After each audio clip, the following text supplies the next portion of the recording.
Hello everyone, and welcome to the VI-Grade 2026.1 Software Release Update webinar. My name is Dalia Rossi, Sales and Marketing Coordinator at VI-Grade, and I will be hosting today's session. In this webinar, our product experts will walk you through the key announcements and the new capabilities introduced in the 2026.1 release across VI-CarRealTime, VI-WorldSim, VI-DriveSim, and VI-NVHSim. We'll start with Roberto Vecchi, Product Development Manager at VI-Grade, who will present what's new in VI-CarRealTime. Before we begin, a quick reminder that the session is being recorded and you can submit your questions at any time through the Q&A panel. We'll answer them at the end of the presentation. With that, let's get started. Roberto, the floor is yours.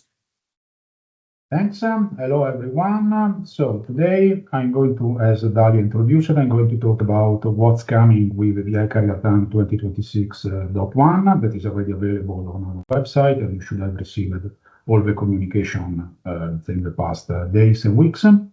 So I will present the VI-CarRealTime on behalf of Mauro Cavalletti, that today unfortunately couldn't make it, but let's get started. So this release of the VI-CarRealTime contains three major kind of initiatives that are not all finalized in this single release, but set the foundation for future work that you will see coming. The first part is an initiative that started already with 2025.2. It is designed that bringing the VI-CarRealTime into the cloud environment through the data drive product. There are more changes that are included in 2026.1 that are designed to support the next stage of VI data drive. Then we had spent quite a bit of time on optimizing and improving the modularization of the software that you will have. It will be easier to expand it going forward. And the third pillar for this release has been a complete redesign of the static solver, so our speed jamming event and component, and we will see later on why we decided to go in this direction.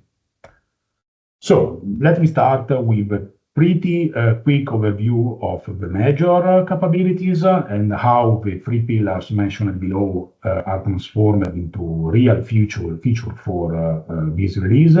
And then we will deep dive more in depth into some of those. So the first big thing is the static lap time redesign. This has been made in order to accomplish and solve several problems that has been reported by our customer so far. We are going to introduce changes and expansion into the connectivity of the VI-CarRealTime and the way using the FNU packaging method, VI-CarRealTime can be included into external workflow. We have upgraded to the powertrain modeling, and we will see also in this case what are the changes that we are bringing to life. We have done a quite big extension to the actuator subsystem. So this is something that has been growing pretty rapidly in the last couple of releases, and we have customers that are benefiting of defining customized model logic directly inside the VI-CarRealTime instead of having to rely on external packages to do that. We will deep dive later on into what has been made on the vehicle override capability, so our technique that enable to modify a model limiting the changes only to the desired parameter instead of having to clone entire model set. Then we had our usual maintenance work on interfaces to tires in particular. So we have a new version of the various tire components that the VI-CarRealTime support. There have been changes related to the simulation and to the various kind of tests. In particular, we'll see later how the steering test now have a new working mode, but there have been also several changes to the investigation mode with more flexible ways of defining the workspace and the relationship between parameters, as well as a methodology, a more automatic procedure to generate reports. Where you will find an updated compatibility matrix for the ADAMSCAR plugin that supports ADAMSCAR 2025.1.1, and then, as usual, many other minor things that contribute to improve the quality of the experience for release 2026.1. But let's start going a little bit deeper into the major topics. So the first one is the static lap time event. So the static lap time event is something that is part of VI-CarRealTime since many years, and was possible to use it in two ways: as a standalone event or in combination with the max performance event. Customers that have been using it also reported new needs and the requirement for having a more powerful tool in order to deliver higher quality results, also when not used in combination with maximum performance. What we did in order to accomplish and go in this direction, after having studied the problem, has been really to redesign almost entirely the speed gen component. So this is a very high-level schema of how the traditional version of VI Speed Gen was working. Overall, here I'm interested mainly in giving you an idea of the size of the schema, but while this one is the new version. So as you can see, is way more complicated, the methodology used to identify the equilibrium position. But what are the result of this new approach? Is that the new speed gen is able to better predict internal states, in particular for the side slip and longitudinal slip for tires and and vehicle. And these are also combined with the possibility of adopting and monitoring additional states, open up a lot of possibility. In this case, you see a comparison of two simulations done for a rear-wheel drive vehicle, in which essentially the only difference is the tuning of the differential, moving from an open differential to a locked differential. The new version is able to predict properly the new envelope. The older version was instead returning almost the same results, in particular on the traction side.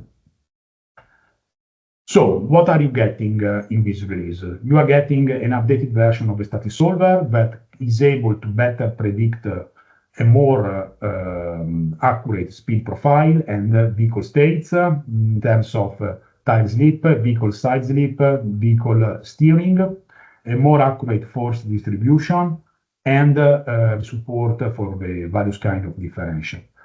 This is the foundation for what can be done later on, and that is creating and incorporating control functions that will rely on these additional states that are right now available.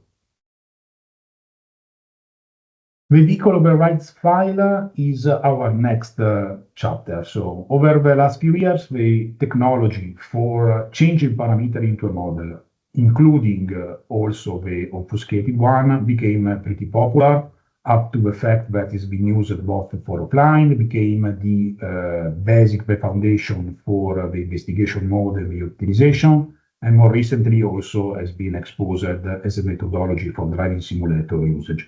But so far, the vehicle override file provided you access to a limited set of parameters. With this release, there are way more options that can be changed through the override methodology. So on top of the scalar value, now we can change through the override also model components like motors or even entire subsystems. So in this way, essentially, a model can be totally transformed through the methodology of the override.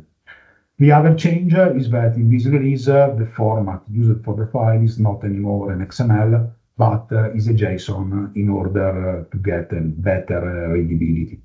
Clearly, all the editor has been expanded to support these new parameters. So you can generate entirely an override file through the CarRealTime UI. And just to make an example, so since now we can change splines, it's possible to solve through the override the typical problem of optimizing the gear ratio of a car. So when I may have multiple events that defines my various KPI, like the acceleration time, as well as the top speed or the fuel consumption.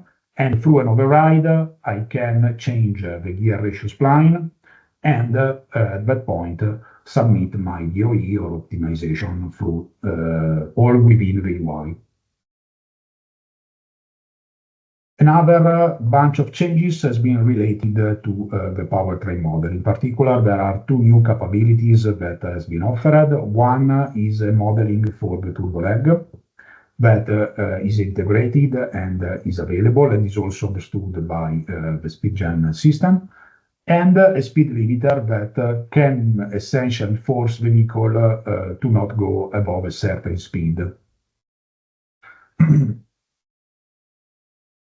One more area is related, as I mentioned before, to the FMUs. FMUs are, I would say, nowadays the most common methodology to transfer model across environment.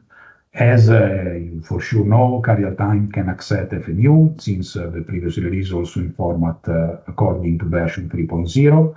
From this release, what we are adding is the possibility to enable the save and restore mechanism for the FMU of VI-CarRealTime itself. So external packages can now call the save state method on the VI-CarRealTime FMU, and VI-CarRealTime will respond to that properly. At the same time, there will be also the possibility of enabling the animation of the simulation through VI Animator in live mode, still within the FMU. The last part I want to talk about is related to events. So all the open loop steering events has been enhanced, and now it's possible to run the pre-event in order to achieve the desired lateral acceleration required. So you don't need anymore to do the trial and error method as was before. Now you can really specify the desired lateral acceleration for example, a sine sweep event directly into the UI. And with this, I would hand over to Iain for the VI-WorldSim presentation. Thank you, Roberto. So I'm going to cover here the updates for 2026.1 for VI-WorldSim. Before I go into the details, I have a couple of slides talking about our core values and what we've been focusing on. As you all know, WorldSim is our high-quality graphics engine for our simulators, powerful traffic engine, compatible with all of our simulators. But we've really been focusing on providing real-time simulation, accuracy of our environments and our sensors, scalability from a perspective of visual nodes, API for interfacing and creating your own customization.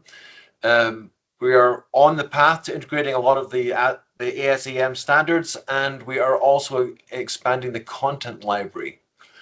But I want to draw your attention to potential use cases you may not be aware of for WorldSim. So, those of you that use our simulators know that WorldSim is the graphics engine that is projected in front of our simulators and provides the visual environment for the simulation. But we have also the ability to create content where you can bring in your own vehicle, your own obstacles, and your own world environments. And there's a whole toolkit to support that. WorldSim can also be configured for a front end for a simulator that's not necessarily ours, but can be the graphics environment for a third-party simulator. We've done a lot of work in enhancing and providing use cases for our sensor simulation and ADAS. So we provide a vast number of sensor outputs, all accessible through our APIs that can allow you to support you with your ADAS development. WorldSim also has a connection with the hill environment, with a camera in the loop rigs, radar connections, camera injection, ultrasonic simulation, and even feeding those signals to an ECU. We have examples of that. And then going into the future, WorldSim is going to be moving into the cloud with data management and cloud simulation, specifically for your ADAS regression. But that's a bit more in the future there. But these are the sort of use cases that the WorldSim is being targeted for, way beyond just the graphics engine for the front end of your simulator. So going forward in 2026.1, we have some of the enhancements, and it's got some slides here to describe those to you. First one up is vehicle occupants. Customers were complaining that our vehicles are empty, particularly those users that were using VR. You'd look over a car next to you and there'd be nobody in it. So we now have the ability to include occupants in the car. So you can actually place the occupant into your own car, or we have occupants already configured in our vehicles. And they are available in passenger and passenger driver configurations. As you can see here, this is before, and over here on the left is the new version with the occupants in the car. We've also extended the API and provided about 35 examples of using the Python API for tapping into various aspects of your simulation from WorldSim's perspective. We can actually have examples that show you how to tap into sensor feeds, control the vehicles, control pedestrians, get and extract the vehicle states, implement our headlight feature, which came out in 25.2, and overall control the simulation. And as I say, there's a comprehensive example list, fairly well documented, fairly well commented, and is part of the distribution with 2026.1. We spent a lot of time enhancing our LiDAR simulation. We've introduced a solid-state LiDAR. We still have the 360 LiDAR capability, but we spent a lot of time getting this, optimizing our LiDAR output. Here's an example of some of the output from that. The LiDAR can be configured from within the UI using the parameter sets, and here's an example of varying the parameters and seeing how the LiDAR is visualized within the environment.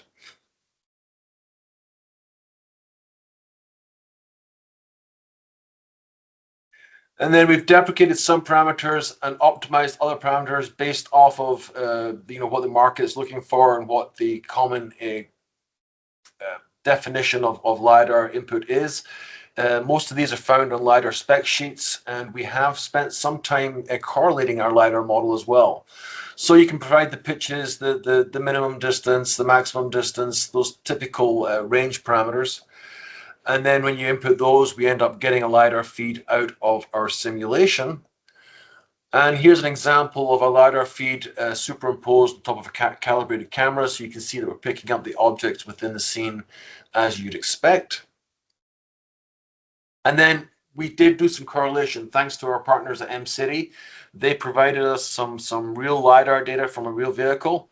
And because we have a digital twin of MCity, we were able to reproduce that within the simulation.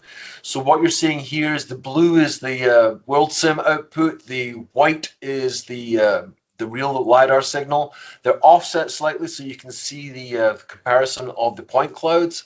But as you can see here, the WorldSim LiDAR is outputting very, very close to what we're seeing in the world, the real world, partly due to the accuracy of our digital twin and partly due to the accuracy of our LiDAR model.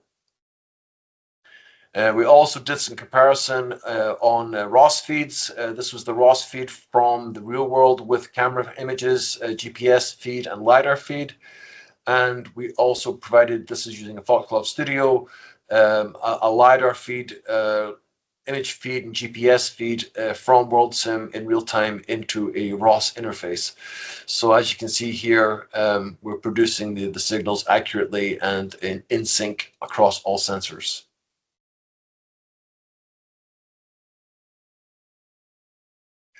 Some other enhancements, some minor aesthetics here. This was one of the issues we had was when the vehicles were off in a distance, due to pixelations, the vehicle lighting would disappear and flicker. So we've made some improvements to brake lighting at a distance. With our headlight simulation, we've increased the resolution of our IES data, so we can actually have a much finer resolution of definition of your headlight pattern. As you can see here, this is the old version. Down below is the new version.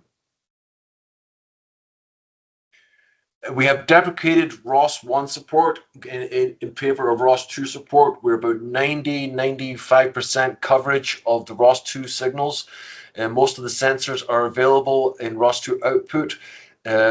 What's planned for 26.2 is the ROS vehicle going the other way for controlling vehicles and pedestrians for the actuation. But as you can see here, using a ROS output, we can simultaneously output the sensor feeds in the ROS format using our WorldSim data tab. We also have spent quite a bit of time enhancing our mod kit. This is the ability to bring in vehicles, obstacles, and your own environment. In particular, your own environment. Historically, we have used a Roadrunner workflow, which is a third-party tool by MathWorks. But that would require you, first of all, having a license of Roadrunner, and two, being able to work through that workflow and bring it into your world. What we've done is we've opened up WorldSim to allow you to bring in your own worlds, and we have a set of definitions, well-documented examples of how to organize your graphics files from a road definition to these are trees, these are roads, this is the buildings. You organize that into your file. You map your materials, you map your road network, and then you can use the mod kit to bring that into the environment. This is a new feature which allows you to do this without the MathWorks Roadrunner, and you can get a much higher quality environment within WorldSim. It's also a licensable product now, so you will require a license in order to use the mod kit going forward.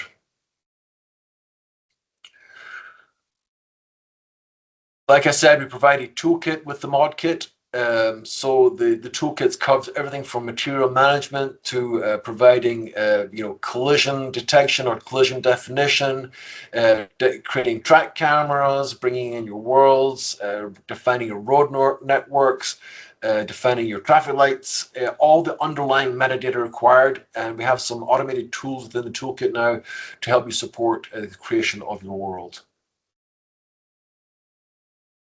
And again, here's an example of the walkthrough, fairly in-depth walkthrough within the documentation. You don't have to be an Unreal expert to get through this. I managed to do it myself. But I do recommend that you have some Unreal experience and modeling experience within your staff in order to execute this workflow correctly. Some other additional minor updates. We did some mod kit improvements, updates to VI Proving Ground, improving the trees and sensor support. We did do some tests on 4K rendering to see how we're performing at 4K resolution, which provide very promising results. And we also focused on our internal quality control, creating automated test framework to do regression testing on all of our builds. And we also have a method for measuring camera jitter and some anomalies that customers see within their setup. And we're focusing on improving the quality of WorldSim and doing some internal automated testing on that as well. So with this, I will hand it over to Stefano to cover VI-DriveSim. Thank you, Iain. So I'm Stefano. I'm the product development manager for VI-DriveSim. For you who don't know, DriveSim is the software, let's say, at the core of our VI-grade simulators. Is the software that manages the simulator itself in terms of communication with it, communication with the cockpit, communication with the additional processes running, such as VI-WorldSim, VI-Sim Sound, so it's the core of our simulators. So in this presentation, I will show you what we have done for 2026.1. It's not the complete, it's not everything that we did, but the most important things, at least for this kind of webinar. So the first topic is for sure the hardware-in-the-loop integration, where our goal was to have a seamless integration of different hardware-in-the-loop devices. We have worked on APIs to allow user to remotely use VI-DriveSim and the simulator for even standalone testing for the hardware-in-the-loops, for example. We have moved some commands of SimWorkbench in the VI-DriveSim UI. For you who knows a little bit about DriveSim, you may know that it works in parallel with SimWorkbench, and sometimes you have to jump between the two UIs to have for the complete workflow. And what we are trying to do is to move the most important commands directly in DriveSim. We added some logging features such as sim workbench and queuing parameters logging in VI-DriveSim for a better tracking of modifications during a run. And we also improved the search functionality in VI Logger to help the user to better analyze the log files. We also expanded our platform portfolio, meaning that we can now support some platforms some simulators that before were not supported in VI-DriveSim. And we have also some new dashboard layouts for the user to start with templates or for visualization and interaction with the simulator itself. So let's go a bit deeper in some of these topics. Let's start with the hardware-in-the-loop integration. We support now officially two hardware-in-the-loop devices, and I'm talking about the M-Dynamics steering rig and the StepLab damper rig. The common target for hardware-in-the-loop is with DriveSim is to allow a seamless transition between hardware-in-the-loop and model-in-the-loop. So, as an example, with the M-Dynamics steering rig or the StepLab damper rig, it's a matter of a couple of clicks and configuration of the test to be able to drive your model with the hardware-in-the-loop or with just the model-in-the-loop. So the key of the development was exactly to reach this kind of situation. For M-Dynamics, we also have a VI dashboard layout that you can see here on the right, which allows the user to interact with the rig itself by setting different control mode, resetting errors, and checking parameters at runtime. In general, for both the M-Dynamics and the StepLab rig, we have two dedicated executables which must be added to the test and which can be easily configured in VI-DriveSim. Once those are in the sim workbench test, these executables will manage both the streaming with the rig and the configuration of the rig itself. In terms of platform, we introduced three more platforms that we can now use with DriveSim. So one is the motion system PS60L800, which is the bigger sister of the previous one that we were already supporting. For this one, the main topic was to enable the motion compensation, since being it a bigger platform, it's very likely that the screen is not directly mounted on the hexapod as it was for the other smaller platform. For the Moog systems, instead, we have the 612 and the 626, which are the two, let's say, most common hexapods from Moog. And also in this case, we have, of course, the motion compensation enabled. In case of the Moog systems, the IDB, the motion queuing algorithm is used, is the internal one, so it's the VI grade one, while for the motion system, we are talking about the motion queuing, which is embedded in the motion system app. Next topic is the APIs. So over the years, we noticed that APIs can be really, really useful for different kind of workflows. They become even more useful with the hardware-in-the-loop integration that we have done, since it's very likely that hardware-in-the-loop devices needs to be tested as standalone and not necessarily with the driving simulator itself. So what we have done is that we modified a little bit how the API were working from previous release. In this case, we now have an API server which is running as a standalone, while before the server was running in parallel with the DriveSim UI. So in few words, before you had to have the VI-DriveSim user interface opened to be able to use the API. Now you don't need this anymore. What can you do with the APIs? So we provide several examples. And within these examples, we have examples of, for example, managing the additional processes such as WorldSim, starting configurations, stopping configuration, change the weather, load the scenario, and things like that. Or you can, of course, interact with the simulation itself. So a very useful usage of the APIs is to, for example, to run batch simulations in loop in order to run automatic testing of Simulinks, FMUs, or during the loop devices. An additional way of using the APIs could be the one of creating your own simplified interface. So you can create an easy interface that only have certain buttons for, let's say, less advanced user. This can be really useful if you don't want everyone in your simulator environment to be able, let's say, to touch everything of the simulator, but you want a simplified user interface where you have just a few buttons and the user can just do predefined things. In terms of logging, so we have received a lot of feedbacks from users which want to be able to track down modifications and track down what is going on during a simulation. Since we have our VI logger in VI-DriveSim, that seemed to be the best place where to store information that can be seen live and also can be retrieved later from the log itself with parsing tools and stuff like that.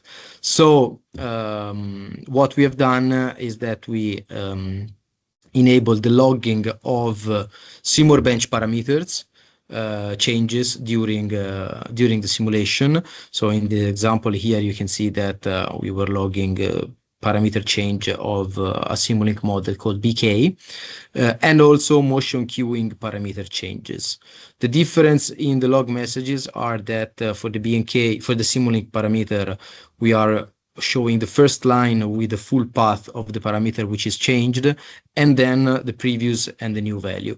While for the motion queuing parameter, we are just showing the label that you also have in the DriveSim UI about the parameter that is changed with the previous and the new value. As I said, these are printed in the log and saved also in the session logs, which are saved in all the for all the simulations. So it's very easy to build a tool that can later take these logs and parse them and check what modification has been done during the simulation session. Last but not least, we have the VI dashboard layouts. So as usual, we created some new layouts which can be used by every customer and that which are distributed in the default installation. A nice new feature that we implemented is the live telemetry dashboard. So there's no, I mean, of course, it's not as a live telemetry software like Wintex, but it's something that for a quick analysis can be very useful. So we built a layout, which is a page where you have 6 time domain graphs, which can be also switched to distance and not time domain. On the same page, you also have a map, the GG diagram, lap time, steering widget, gear widget. So you have all this kind of information in that page. But the most important thing is that this page is very easily tunable. So it's very easy for any customer to decide what he wants to see in these time domain plots. Like we just put the most common ones such as throttle and brake, longitudinal speed, gear,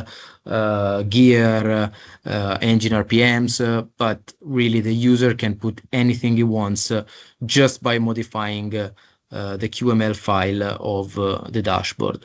We also added a sport display layout. Again, it's a multiple layout display because you can switch between different configurations such as BEV vehicles or internal combustion engine vehicles, and you can switch easily between the layouts with the left and right arrows on the keyboard. The usage of this one is it was requested by some customers for example, when they were driving on the positional motion queuing, and the driver needs to see very clearly the amount of acceleration that he's doing. And so having a big GG diagram in front of your eyes, it's very helpful to reach, to be as precise as possible. So these were the main thing that we did for VI-DriveSim. It's not everything, of course, but let's say this was the main thing that was meaningful to show in this presentation. And I will now pass it to Kelby for VI-NVHSim and VI-Sim Sound. Super, thanks, Stefano. So we will we'll try to march through some highlights here from VI-NVHSim and from VI-Sim Sound with the 2026.1 release, with the goal of leaving a little bit of time at the end here for some Q&A. So start thinking about what questions you might have. You can get those in the Q&A section or drop them in the chat. We'll make sure that we can circle back to those once we get through this highlights here. So of course, just as Stefano mentioned, this is a subset of what we've done in the NVH software for the 2026.1 release. I will refer you to the release notes and the What's New documentation that's available on the download site if you're curious about the full list. We'd be here and for the rest of the day easily, I think, if all of us had to go through the whole list in great detail. So with that, we'll just jump right in here. Right off the top, the first thing you might notice launching into some of the main softwares within the suite with 26.1 is we've enhanced them look and feel wise so that we can more easily identify which software we're running at the time. Most of the NVH software looks very, very similar, and that can make it difficult, especially as you're getting introduced to the software, trying to remember which, where am I oriented to? So with that in place, and a little bit of a teaser to my next slide, also with the introduction of VI-Sim Sound, now moving to this same look and feel, we felt that it was simply time that we had to put in some colors here to indicate which software was open at a time, whether you're in the core VI-NVHSim, running your simulations, assembling your tests, whether you're in the data prep application, preparing your measured data for playback on the simulators, or whether you're using VI-Sim Sound with the red. It just becomes a really easy way to immediately tell where you are in the suite of softwares. So with that, we have given a big facelift in functionality and in look and feel to VI-Sim Sound and the user interface associated with that. We've done this for a couple of reasons. One, to make your job easier when you're using the user interface to inspect models, connect with the running simulation, understand what's going on in that, but also to make it so that it's easier than ever before to be able to actually configure the models, especially when we're talking about the multi-attribute models with SimSound X, taking into consideration both sound and vibration and the real-time contents coming from the VI-CarRealTime model and what have you. Just improving that configuration phase, making sure that things are visible and easy to identify as we go through here. And then, of course, also we wanted to make sure that we had an opportunity to continue to introduce new functionality into the SimSound ecosystem, especially as we're accelerating that multi-attribute simulation with the full spectrum simulators. So with that, let's jump right into some specifics about what I mean when it comes to ease of configuration and new functionality. We now have the ability to import driver cars from all of the various sources that we might have across the NVH suite of softwares. Previously, you could manually create SimSound driver cars with a product called vSound, or you could export them from an existing NVHSim model in VI-NVHSim. Still possible to export from NVHSim and get that into your SimSound database, but we've now made it so much easier to be able to go directly from the data prep applications and get those SimSound models created right off the bat. Also, we've eliminated the need to use vSound. It's always a bit confusing to explain why you need to use a different piece of software to use another piece of software. We're streamlining that here with this release. You can actually create the driver cars directly within the SimSound interface now. Of course, that does require a full SimSound license, so the SimSound Lite license, you won't have that functionality. But if you've got a SimSound license, then you have the ability to manually create those directly in SimSound, as well as import them from the data prep application or from NVHSim itself. So really opening up the possibilities of how do I create my own driver cars as I go through here. Extra to that, especially when we talk about the multi-attribute models with the FSS, oftentimes you want to be able to reuse sound objects in new models. Just swap out individual kind of custom components, maybe change the powertrain components, but leave the road noise alone. Maybe bring in some of the ancillary sounds, the horns, the tire squeals, things like that to your custom models. Before that was really challenging to be able to do. Now it's so easy. All you need to do is have that model available in your database and then use our import sound objects routine to be able to borrow sound objects from one model to another. So really easy to be able to take a new driver car and upgrade it for use with the FSS, or to be able to reuse sound objects and kind of mix and match in a modular sense what these driver cars are, so that you have exactly the model that you want at the time that you want it without spending a whole lot of time to get to that point. And then as far as new functionality, we're starting to be able to also enhance that with SimSound, especially with this new interface that we have. I'll call a little bit of attention here to the wall proximity sound effect. That's brand new for us here with 2026.1, and allows you to be able to modify the audio relative to a custom trigger parameter that you can configure that returns in real time what the distance is to a reflective surface, and then you get that sort of echo effect. This is particularly important for our motorsport customers because that's an informational cue that the drivers are using to maximize the amount of kind of track space they can take up, making sure that they're maximizing their turn radius and can really carry the amount of speed they need to through the corners. Knowing from an audio standpoint how far you are away from the wall or the reflective surface that you have, critical, and so much quicker than even visual stimulus. Sometimes having that audio, it's just you're tuned right in, and helps people adopt the simulator with more trust, and also just adds to the immersivity of these simulations. So that's brand new and is configurable directly within the SimSound interface, which before now hasn't been possible. So I'm really excited to be able to launch the new VI-SimSound with 26.1 so that we can continue to accelerate as we go through this.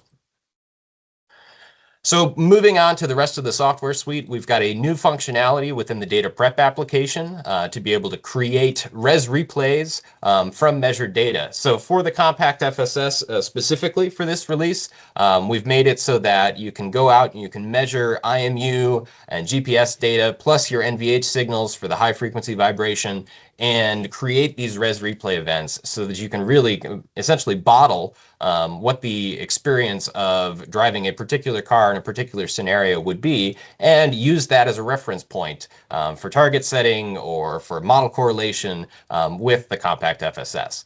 Now, I will highlight that this does require a new license key. This is not something that we've had before. This is brand new. So if you're interested in this, you want a demo, you want to learn a little bit more, I'd encourage you to reach out to your local VI grade sales representative, and we can help connect the dots for you on that one.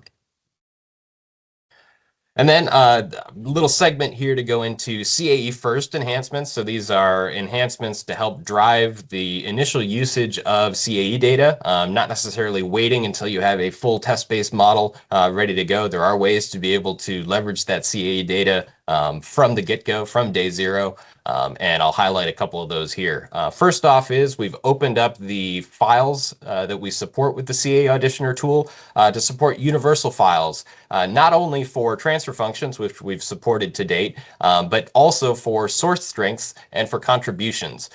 So this means we've got a really broad net now of possibilities of how to get our source strength or contribution data in to CA Auditioner. There's great flexibility offered by a universal file format. It's very easy to modify these with scripts, whether you're doing that in Python or MATLAB or what have you. They're human readable, so you can troubleshoot what's going on it very easily. It's kind of analogous to the punch files that we're using traditionally with the CAE data sets. So that's particularly exciting because it really opens up in a universal fashion, if you will, the sort of files that we're bringing in to use with our NVH simulator models.